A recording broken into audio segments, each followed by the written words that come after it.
was born in Tucson, Arizona, and still live there, although I left Arizona to move to Los Angeles, and then Oakland, California, and then Portland. And I came back in 1976, and I'm still living there now.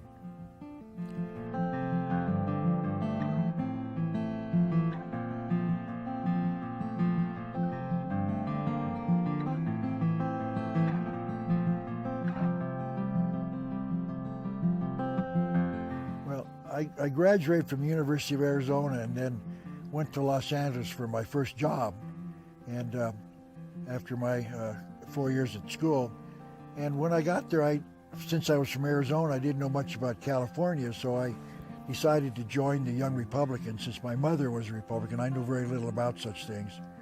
So I joined the Young Republicans, and I walked in the door, and a fellow by the name of Jim, who later became, I didn't know him at the time, he later became a good friend of mine, said, "Why are you here?" And I said, "Well, Jim, I gotta know how to vote for the governor, and how yes or no on Prop 101, et cetera, and judges, et cetera." So he said, "No, you're not. You're here to read." I said, "No, I'm not." I said, "I came here to talk about, learn how to vote and a little about California." And so he said, "I want you to read." And he gave me a book to read called Nunder Call It Treason. In that book, I read it, and I was very offended. I was really upset because I felt the guy was right. And that's what started this whole thing. That was the first of the books I read, and then people would recommend others, and I would read other books. And as I continued, I started to notice that there was something going on here that I was completely unaware of, even though I'd been a graduate of a university. So I continued my research, and it's continued ever since. The impetus behind the book, my first book, was the fact that I was getting offers to speak to various groups around town, and I decided that I wasn't going to use my ideas. I would use the ideas from the books that I was reading, because they said it far more clearly than I could. So, and I kept those notes. I would always lecture or speak with notes rather than doing it extemporaneously. So I decided to keep those things, and they started to accumulate. And I was asked to speak to a class of students at a community college in Portland, Oregon. And when I did that, I just spoke for an hour with some slides, as I remember. The teacher called me aside, or called me later, I guess, and said, you are a natural-born teacher." And I said, "I'm not, I just came to lecture." He said, "No." He said, "We are still talking about you and what you said 3-4 weeks later." So he said, "How would you like to teach here?" And I said, I'm not prepared to teach." He said, "Yes, you are." I said, "But you have to have a master's degree to teach at a community college, and I just have a bachelor's degree." So he said, "No, you've worked in the free enterprise field for 10 years, which I had done, and that qualifies you to get an emergency certificate from the state of Oregon to teach at a community college. But I'm willing to take it on as a challenge." So I did. It was a quarterly class, and there was probably, 30 hours or 40 hours of lectures. So, and I would use blackboards and slides and books, etc. So I kept those things, and my students, there was no textbook for this, because I was teaching the conspiratorial view of history. And so there was no textbook, and they were after me to write one. And I said, here I was minding my own business, lecturing once in a while, now I'm teaching, and now you want me to write a book, and I was stunned by that. So I decided to start looking into that, and I converted my lecture notes into a book, and I published it in 1985. It's called The Unseen Hand.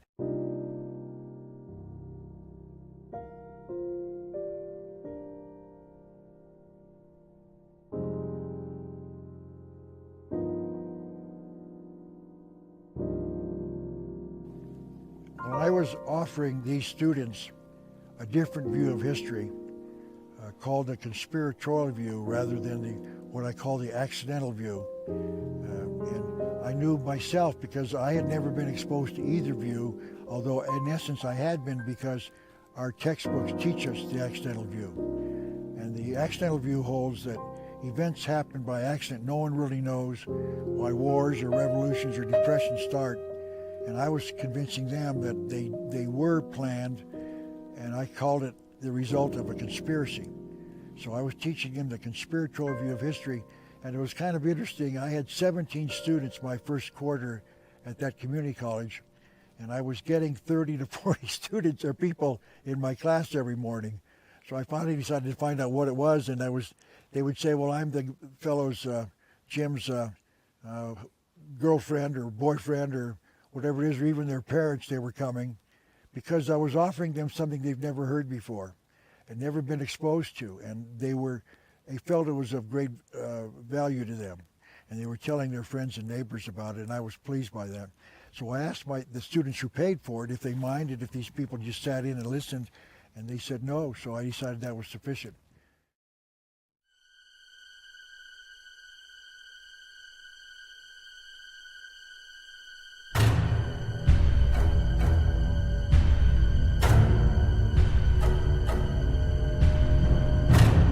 The conspiratorial view of history holds that events do happen, but they happen because they were planned to happen. And I'm contending that if a group of people meet together to plan an event that is not of interest to those that it happens to, it's got to be done by a conspiracy. A conspiracy is defined as two or more people acting in secret with an evil purpose. That means that people who want a war plan it in advance and generally have to meet in secret because they're going to involve a nation in a war that the people don't want.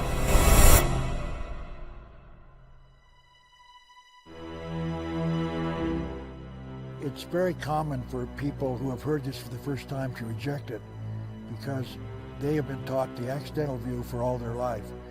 Professors at colleges, teachers in high schools teaching history don't teach conspiracy, they teach accidental view. And there's a general reaction is that this just can't be true.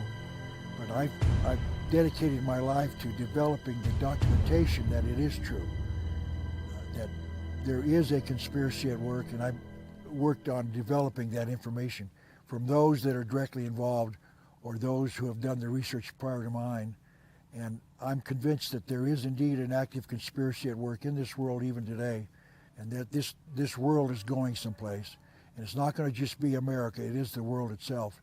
And so I do what I can to expose that, make it public, and that's why I've written books and do seminars and lectures and talk shows.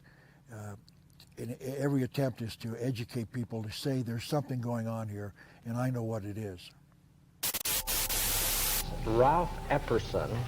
He's a historian and a researcher and writer and lecturer, and we're going to be talking about the New World Order. Wait till you find out some research that he has accomplished. We'll be right back.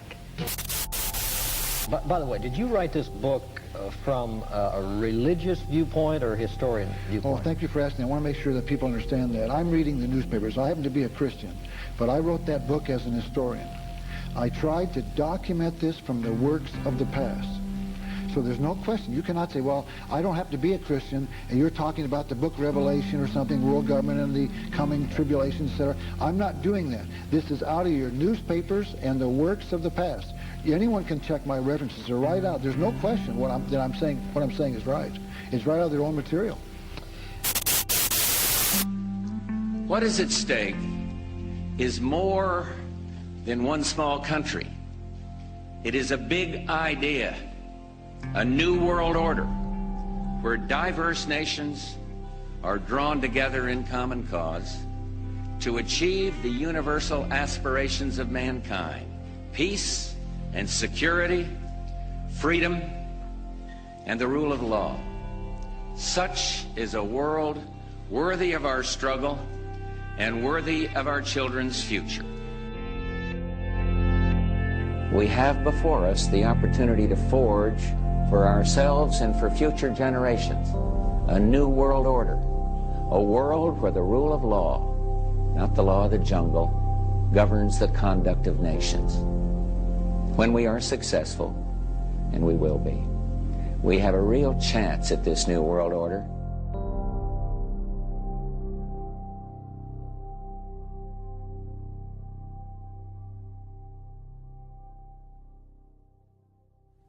The first thing I discovered is that this, as I was researching this, is that this conspiracy is not something that's new. And as I continued my research, I discovered that it's not only not new, it's 6,000 years old, which means there's been an active conspiracy on this earth for 6,000 years, and we're now seeing the manifestations of it, especially now. One of the most commonly asked questions is, who are these people? But you let her notice, but by definition, it's a conspiracy. Conspiracy works in secret. And obviously, because their plans are evil and the people don't want the events to occur. So it's been very difficult to develop the information as to who these people are. We know much about the people at the lower end of this, the lower end, and my job is trying to go above them to find out who these people are. But I want to make this one comment. Last time I heard, something like 60 to 80% of the American people believe there was a conspiracy that killed President John Kennedy. And by the way, there was. But we don't know who did it. So we know that it occurred, but we don't know why. And once we know that it occurred, we can prevent it from happening again to another president. And that's my point. To my mind, it's not essential that we know exactly who these people are. All we need to know is that they're doing this, and we're going to stop it. We're not going to allow it to happen.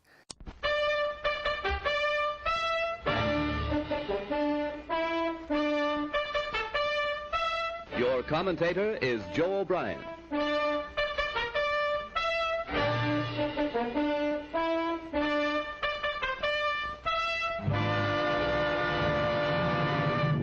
On December 7th, 1941, Japan, like its infamous Axis partners, struck first and declared war afterwards. Costly to our Navy was the loss of war vessels, airplanes, and equipment, but more costly to Japan was the effectiveness of its foul attack in immediately unifying America in its determination to fight and win the war thrust upon it, and to win the peace that will follow. For instance, we now know that Pearl Harbor occurred. That's clearly established by history, but we now know for certain that President Franklin Roosevelt did know in advance. So now, who ordered him to do that or why, we might never know. But we do know that Pearl Harbor was known to President Roosevelt. He was sitting in the White House waiting for notification of that attack on December the 7th, 1941.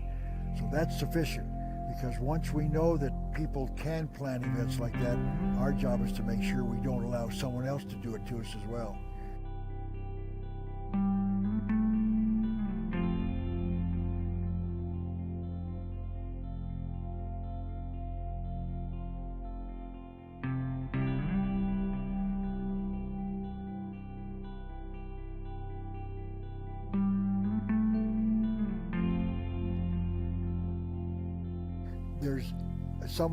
There's a captain leading our ship into the deep water, and all we've got to do is learn that fact is true and then replace the captain, and we will never need to know who he is.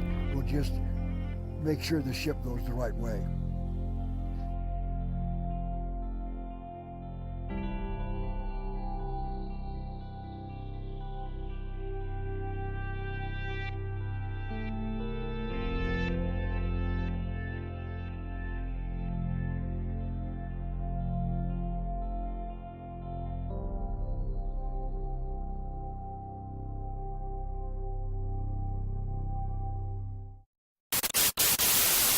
These people believe that America was committed to a secret destiny by our founding fathers. Now, I'm not saying that's what I believe.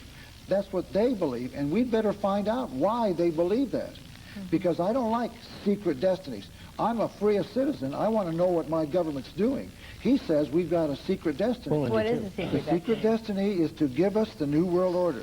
This man says that the secret destiny is concealed in the symbols, plural, of the two seals of the United States, the side with the eagle and the side with the pyramid that we talked about yesterday, as you pointed out on your dollar bill.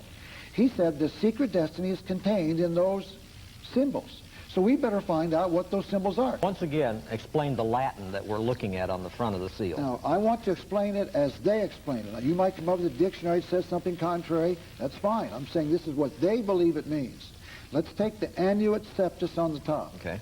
In my rough estimation of what they believe, the word annuit means the announcement of, or the announcing of. Septus, the way I pronounce it, means conception, the birth of. Conception is the Latin root, I guess. So they're announcing the birth of something, and the bottom tells us what they're announcing the birth of. The novus ordo seclorum. Novus is Latin for new, ordo is Latin for order, and the word seclorum has a root in the word secular, secularis, which means worldly. We call humanism secular humanism. And you look up the word in the dictionary, it refers to a worldly view of man without a belief in God. So we're announcing the birth of the New World Order. That's what the secret destiny is. What? The New World Order. There's a doctrine called the Hegelian dialectic, which might explain this a little more satisfactorily. I'm going to use my hands if I may. The dialectic teaches that the thesis, which is a position on some issue, is offered, and then the countering position is called the antithesis. And so those two struggle over the issue, and one side ultimately prevails, and you get what I call the synthesis. So the thesis, the antithesis, and the synthesis is what results. So it behooves those who want this particular synthesis to involve the debate to make the American people, for instance, you believe that the event was debated and we determined what we wanted, and that was the synthesis. That means that if you control the thesis, you've got to also control the antithesis to get to the synthesis that you wanted originally. And that's what they do. They provoke a Pearl Harbor event, they deliberate the issue, should we go to war or not, and then we decide to go to war because they provoked it, and then we get into the war, and that's what they wanted originally. And that's been tried on the American people. And once you understand this Hegelian dialectic, many of the events start to make sense. They control both sides, the debate ensues, and then out of that comes the synthesis, and that's what they wanted originally.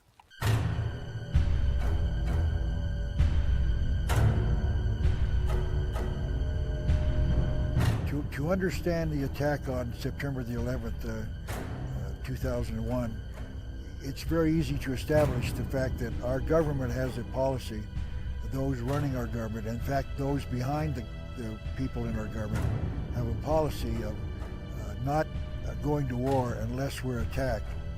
And I've developed the information that the sinking of the Lusitania was intentional by our government and Winston Churchill of the English government to provoke an event that would anger the American people enough to be willing to go into a war that we didn't want to go into. President Woodrow Wilson repeatedly stated that during the election of 1916 that he kept us out of war, but all the time that was happening, people, including him, were actively arranging for the sinking of the Lusitania so that we would get into the war. The American people would be angry enough because there were Americans on board that ship. When the ship was sunk, they died. They would get angry enough to allow the government to go to war. We know that's for certain now. We also know that Pearl Harbor happened because people wanted, the people behind it wanted a major event, an attack on our nation, so that would anger the American people enough to be willing to go to war. So when Roosevelt asked for a declaration of war the next morning or a couple days later, it was granted because of this malicious attack that even Roosevelt planned as early as 1932. And that's a matter of documentation, easy to prove. So now, the third event that happened in the similar vein was the attack on two of our destroyers in the Gulf of Tonkin to get us into the war in Vietnam. Lyndon Johnson was running in 1964 as a candidate, a peace candidate, promising us there'll be no war, we're not going to go to war, our boys will not fight in the place of Asian boys, and yet all the time that was happening, they were arranging our involvement in the Vietnamese War. And so they staged an event called the Gulf of Tonkin event that never happened. Robert McNamara has now admitted, our Secretary of Defense at the time, has admitted that it didn't happen, but at the time we were told that it did. That allowed them to use that incident as a way to provoke our involvement in the war in Vietnam. And so now you can, if all of those are true, and they are true, it's now very easy that we can connect that to the 9/11 attack, because I'm convinced that our government planned that as well. And I would urge those who are watching this video now to do the research yourself, get on the internet if you have access to it, and watch the hundreds of hours of documentaries done by amateurs, basically convincing you that it was our government that planned the whole event of 9/11, and the purpose was to get us angry enough to allow them to go into war in Iraq and Afghanistan. So we now know that I believe that the 9/11 event is the fourth example of how the government provokes an event to occur that would anger the American people enough to go to war. It's not that you're trying to make something out of this. No. Well, I'll leave that up to your listeners, and your viewers, those who are watching this material and those who read my book. You decide on your own, from the evidence presented, that you can verify and document. Like in there, I'll quote page 321 of Morals and Dogma. We'll all open it up to page 321, and we'll read if I quoted it correctly. In other words, there's something going on inside the Masonic Lodge that we've got to expose, we've got to explain. And there's something that they are in favor of, this New World Order, that we'd better understand. It's a secret concealed from us. And the way they're going to give it to us is step by step by step, slow and gradual, until finally we're all going to decide what to do with this thing. And by that time, it's going to be too late. That's why I wrote my book now. Before this material started coming out, I wrote my book. I've identified it. You've seen the cover, the New World Order. Here it comes. Get ready for it. It's like a roller coaster. I'm up the top. I'm looking down. I see what's happening, and we're now on the way down. Okay. They want a new world order, and this, a lot of people think that George Bush coined that phrase. Those of us who study this knows that that phrase goes all the way back. Napoleon talked about it. Hitler talked about it. A lot of people throughout history have talked about it. And there has been throughout history generally a sort of loose-knit plan that they followed, and the plan changes with the times and the obstacles they run into. But they've had this goal for literally centuries, maybe thousands of years. That's correct. That's what I tried to prove in my book, The New World Order. This thing goes back 6,000 years. I found that in their own literature. The one thing that I tried to do, and I'm sure you do the same thing, Bill, is that we can find their footprints in their own material. For some reason, they've made it available to us. It takes a little while to dig it and find it, but it is there. They've put their footprints in the sand, as I call it. All we've got to do is find that out and then go on the trail. It's there. Once you find it, you know where we've been and you know where we're going. I can't get over how beautiful this is. Look at this day. Isn't this incredible? God, you know, people who say there's no God come to Eager and sit right here and say that. Come to Arizona. Yeah. God, I don't understand that. In conclusion, I would say this, America. If we don't prevent this from happening, the world we're going to live in is not going to be fun. I cannot envision a society that would tolerate permissive use of violence, anger, hostility, stealing, raping, murdering, and yet that's where we're going.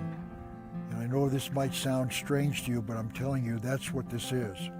There are people in America today that want to live in a society where each man is free to decide for himself what's right or wrong. And if we allow that to happen, we are no longer free. It's that simple. It's happening right now as we speak. It's happening in your local cities. It's happening being reported in your newspapers and on your television. There's something going on in America, and the future that they've got planned for us is not going to be pleasant. And I'm suggesting that it's going to take some initial action on your part to educate yourself as to what it is, and then do all that we can to prevent it. I've never, in my 40 years of research, ever advocated violence. I'm not suggesting that even now, because I can't, I don't want to. I'm suggesting education. The answer is education. If we can learn what this is, to confirm that it's real, then we'll know what to do. And what we'll do is replace those views with the sound views of a moral responsible society where each man is not free to decide, but acts accordingly with some principles that have been determined years and thousands of years ago that are right. Do not harm your neighbor or his property. It's that simple. We're going to be taught that we can harm our neighbor and his property, and I'm contending that's not rational, not moral, and certainly not something that we wish to have for America.